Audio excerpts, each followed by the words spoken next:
The title of Duke of Rothesay and the other Scottish titles which I've had the honour to carry for so long, I now pass to Catherine. The decision was not softened, delayed, or hidden behind ceremonial language.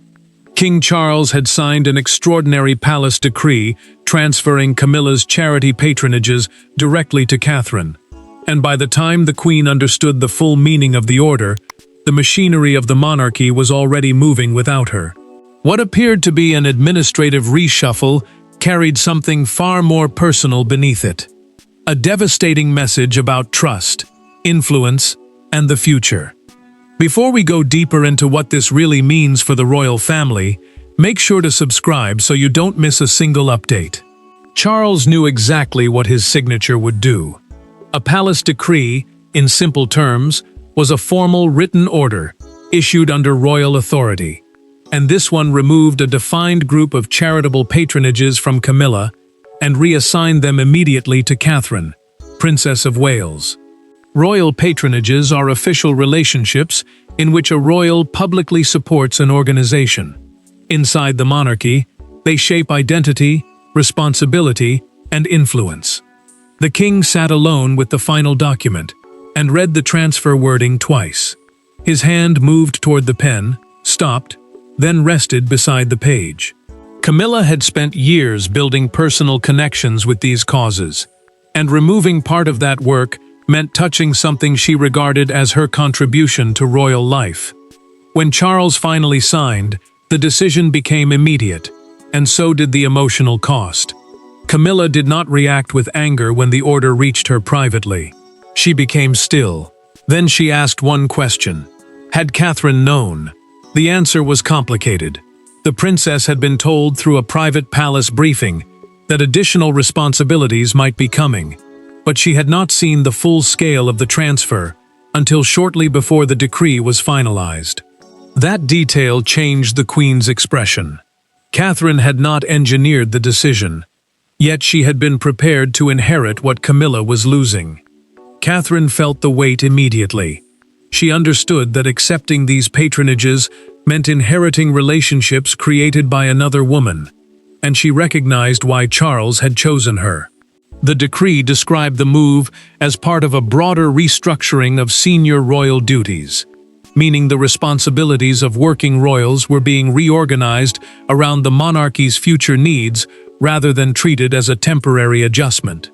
Camilla read that language again and understood the implication. Charles was not merely shifting charity work. He was making a judgment about the next generation.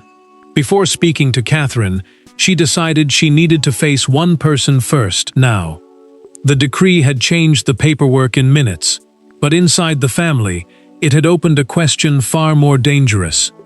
Why had Charles chosen Catherine over Camilla in the first place? For Catherine, the transfer was not a victory she had sought. For Camilla, it did not feel like a routine adjustment she could simply accept.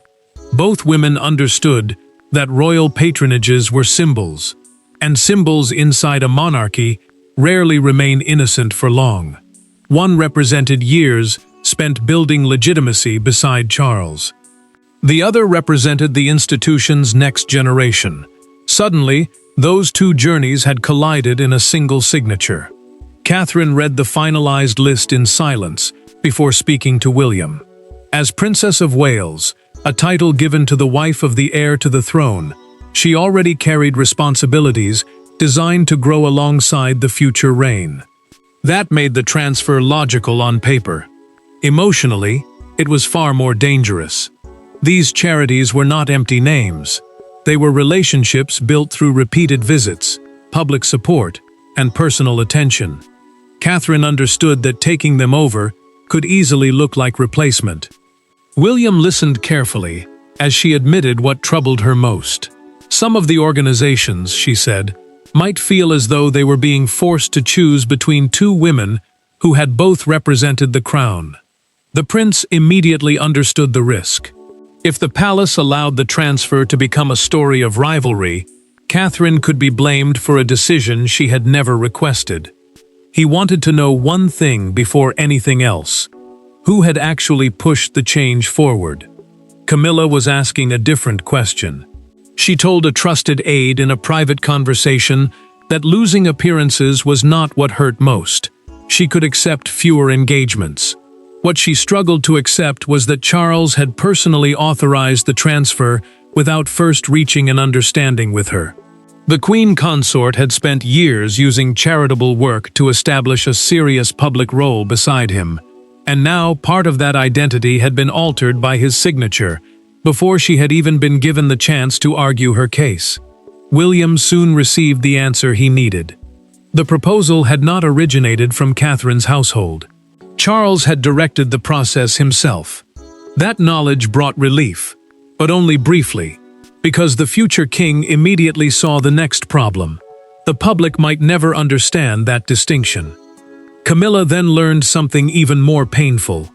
The transfer list had been prepared several days before she was formally informed. Names had been reviewed. Responsibilities had been compared. The decision had moved through multiple stages, while she remained outside the discussion. That discovery changed the emotional weight of everything. The silence between husband and wife now carried a deeper accusation. This had not happened overnight. Something during those hidden days had convinced Charles that waiting was no longer an option. To understand why the decree appeared so suddenly, the story had to return to one uncomfortable royal engagement. The moment he privately decided, the existing arrangement had reached its breaking point. The decree did not begin in a palace office. It began weeks earlier, during a charity reception that was supposed to demonstrate unity. Instead, a private disagreement behind closed doors exposed a fracture Charles could no longer dismiss. There were no raised voices before the cameras, and no public humiliation. One exchange between the king and Camilla became the moment everything changed, and those who later studied the decision would recognize it as the point of no return. Charles had already been carrying the pressure quietly. Senior working royals were facing heavier schedules, health concerns, long-standing charitable commitments, and the growing need to decide which responsibilities should eventually belong to the next generation. A working royal simply means a family member who carries out official duties on behalf of the crown. For the king, preparing William and Catherine for greater responsibility was becoming less about distant succession and more about protecting continuity before circumstances forced change. The moment came at a joint charity reception at Clarence's house. Charles waited until the formal exchanges were over before speaking privately with Camilla. He asked her to hand one prominent youth patronage to Catherine as the first step in a gradual transition. The request sounded measured, but the Queen heard something else beneath it. She told him that if she kept surrendering duties piece by piece, eventually there would be little left that truly belonged to her role. Charles felt the refusal more deeply than she expected. He believed he was asking for cooperation, not submission. Camilla believed she was defending the dignity she had spent years building beside him. Neither raised their voice, but the conversation hardened. The king reminded her that Catherine would one day carry responsibilities beside William on an entirely different scale. She answered that preparing the future should not require slowly dismantling the present. Silence followed. Charles stayed behind after the reception ended and called his private secretary back into the room. He asked for a complete review of overlapping patronages held by Camilla and Catherine. A private secretary is a senior royal aide who helps manage official duties, correspondence, and decisions. This was no longer a passing disagreement. The king had turned the argument into a formal examination. The review changed everything. Several charities connected naturally with Catherine's long-term work involving children, families, and early development. That gave Charles a practical justification for what had begun as a painful personal clash. The decision could now be defended as strategy, not retaliation. Camilla would later discover exactly when that review had been ordered. When she realized the Clarence House conversation had triggered it, the hurt became sharper. Charles had taken their private disagreement and transformed it into royal policy. Once she understood where the decree had truly begun, Camilla no longer wanted explanations from advisors. She wanted Charles himself to look at her and defend what he had done. There was no audience when Camilla finally confronted Charles. No cameras, no courtiers standing between them. Just a closed door, the decree on a table, and years of shared history suddenly compressed into one unbearable conversation. She did not begin by asking for the patronages back. She asked something much harder: whether her husband still believed she belonged at the center of the royal future they had once imagined together. Camilla had refused to let palace correspondents answer that question for him. She requested the meeting herself, because this was no longer only about royal administration. Sovereign authority, the power exercised by the monarch in his official role, had been used by Charles to alter part of his wife's public position. That made the decision institutional on paper, but deeply personal inside the room. The Queen placed the transfer document on the table between them and asked why advisors had been allowed to review her responsibilities before he had spoken to her directly. Charles did not reach for the paper. He told her quietly that their earlier conversation at Clarence House had convinced him another informal negotiation would only delay a decision he believed had become necessary. Camilla stared at him for a moment, before answering that efficiency had now come at the cost of trust. Charles absorbed the words without defending himself immediately. He knew the review had given him practical reasons to act, but he also knew those reasons could not erase the way the process had felt to her.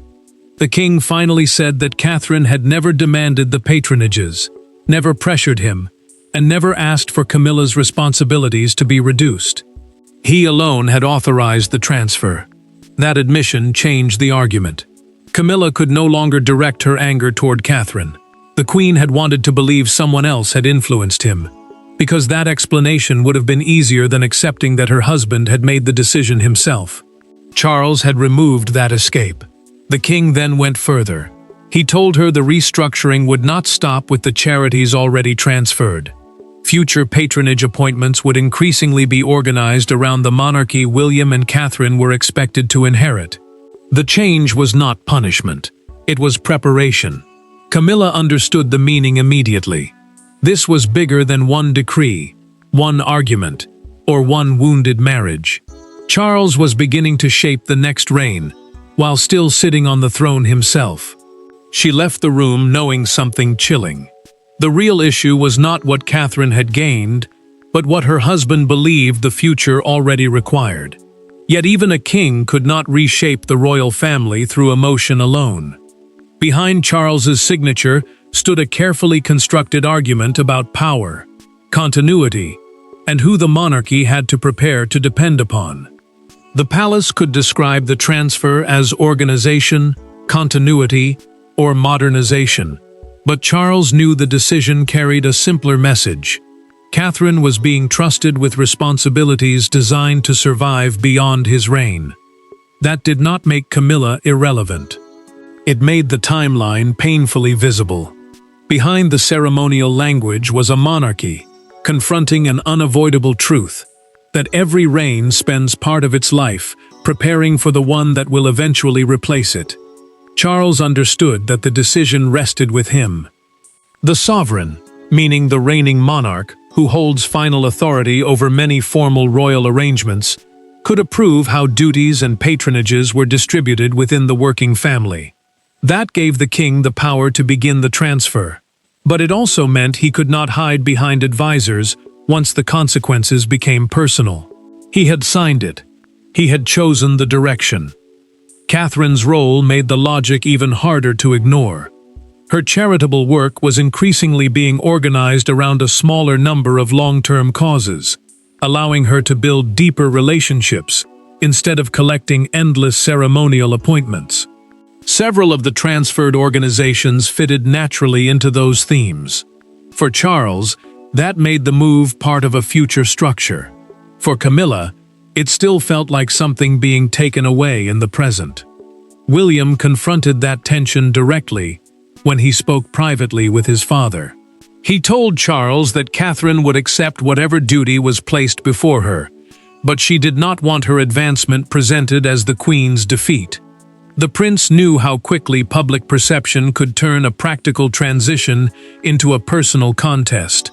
He also knew his wife would carry the emotional burden if the palace allowed that narrative to grow. The king listened, then admitted something harder. If every decision was delayed until nobody felt hurt, the monarchy would never change at all. William heard determination in his father's voice, but he also heard exhaustion. Charles was not celebrating the transfer. He was accepting the discomfort that came with it. Then a palace planning document made the strategy unmistakable. It separated responsibilities tied mainly to the current reign from those expected to continue into the next. Catherine's name appeared repeatedly in the second category. The document was not simply about today. It was about endurance. Charles made one final choice that removed any doubt. After his confrontation with Camilla, he refused to reverse even a single transfer. That decision proved the decree had not been born from anger alone. It had become policy. The message traveled quickly through both households. Camilla understood that argument would not move him. Her response was not another confrontation. It was withdrawal. When the palace calendar changed the following morning, the first consequences of Charles's decision became impossible to hide.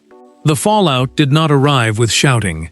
It appeared in smaller, colder ways. An engagement removed from a diary, briefing papers redirected, staff members learning that Catherine's office would now make decisions they once brought to Camilla. Those changes seemed procedural until the Queen encountered one herself. Standing over a schedule she had known for months, Camilla finally saw in black and white how quickly a royal role could be rewritten. Palace staff began moving contacts, charity correspondence, annual event notes, and briefing material from one household to another. The process mattered because royal patronage depends on continuity behind the public appearances. Names remembered, causes understood, relationships maintained.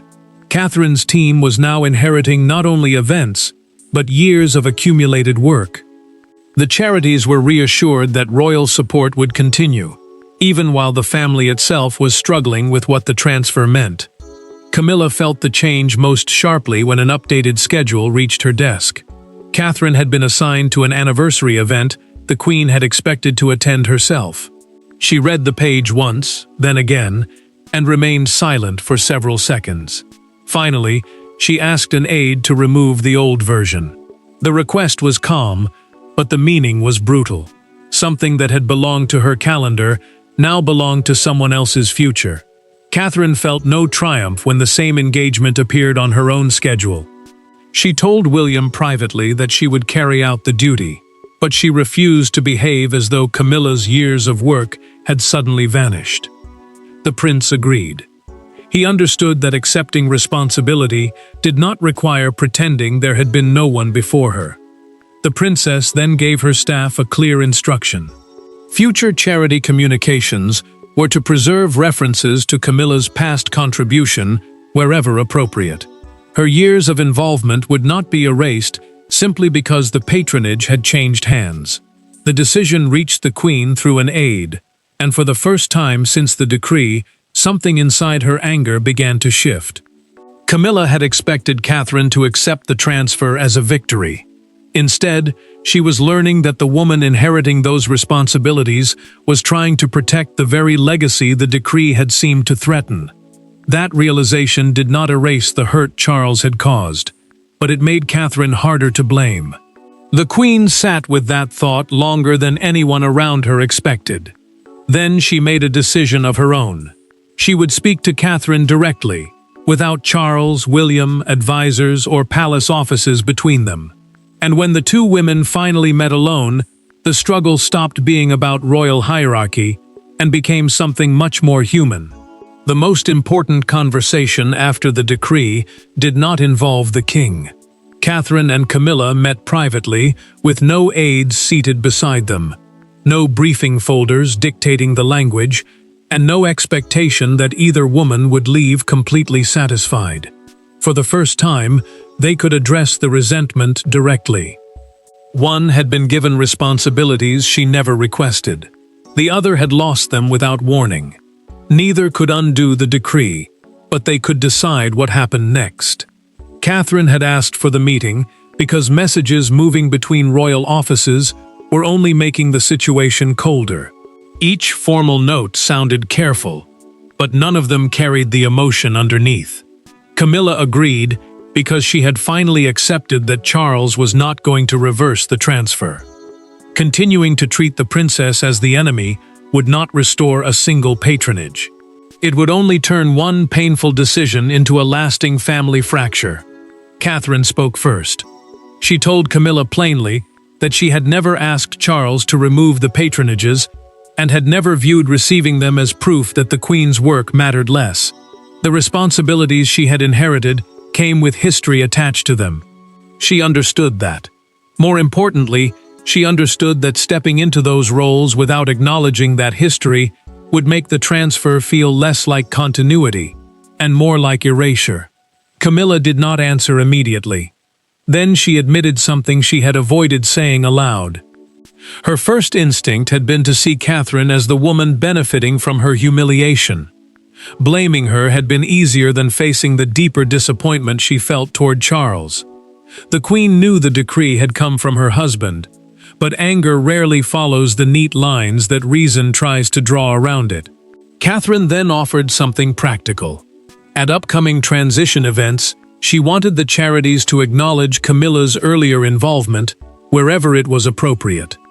A transition event, in this setting, meant an official engagement marking responsibility passing from one royal patron to another. She did not want anyone pretending those relationships had begun with her. That proposal changed the conversation. Camilla finally allowed herself to believe that Catherine was not trying to replace her story. She was trying to carry part of it forward. The Queen responded by giving the princess private advice about one transferred organization, explaining which people inside it valued personal contact more than formal ceremony. The gesture was small, but it mattered. It was Camilla's first voluntary act of cooperation since the decree. Their private understanding did not undo what Charles had done, and it did not erase the hurt. But it changed how the transfer would be carried into public view. By the next morning, the private royal wound had become something much larger. A public test of how Britain interpreted power moving from one generation to another. Outside palace walls, nuance disappeared almost immediately. A decision filled with private hurt, strategic planning, and reluctant compromise was compressed into explosive headlines about winners and losers. Catherine was portrayed as rising. Camilla was described as being pushed aside. Charles was accused of revealing his future strategy far earlier than expected. But one moment outside Buckingham Palace captured the deeper mood better than any studio argument. People were not simply watching scandal. They were watching transition. Broadcasters moved quickly to frame the decree as one of the clearest signs yet that Charles was reorganizing senior royal work around William and Catherine's long-term future. Succession planning, meaning preparation for how responsibilities will pass to the next reign, suddenly became the phrase behind every debate. Some commentators called the move practical and overdue. Others focused on the abruptness, arguing that even necessary change could become humiliating when it appeared to strip Camilla of work she had spent years building. Catherine watched part of the coverage and grew visibly frustrated. Presenters spoke as though she had fought for the patronages, even though the truth inside the family was almost the reverse. She had spent the previous days trying to protect Camilla's contribution, not erase it. The princess understood that public perception rarely waits for private context, but hearing ambition attached to her name still cut deeply. Camilla faced a different kind of pain. A newspaper headline declared that she had been removed from the royal future. The Queen pushed the paper aside at first, unwilling to give the words more power. Minutes later, she asked for it back. She wanted to see exactly what people believed, even if the judgment felt cruel. Outside Buckingham Palace, the story found its defining image. A small crowd gathered beneath television crews, while a front page showed Catherine and Camilla side by side, beneath the fictional headline, "Charles hands the future to Catherine." The phrase spread instantly because it reduced a complicated family decision to one brutal idea. One woman moving forward, another being left behind. Then the palace shifted the tone. Hours later, its public message emphasized continuity rather than rivalry, stressing that charitable relationships would be preserved and that previous royal service would be acknowledged.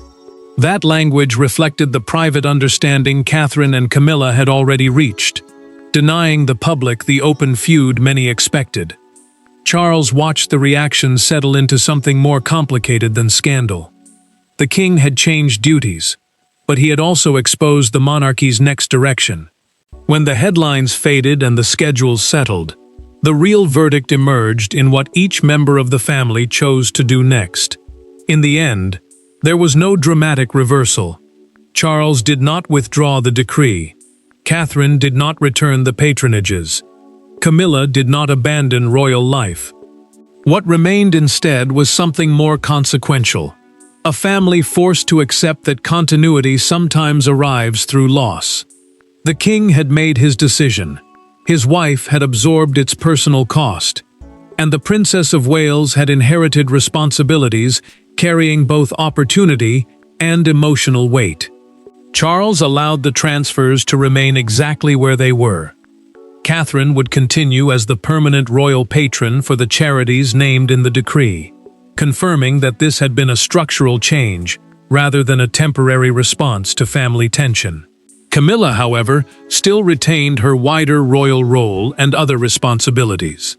The Queen had lost influence in one important area, but she had not been removed from public life. The king knew one conversation still mattered more than any official explanation.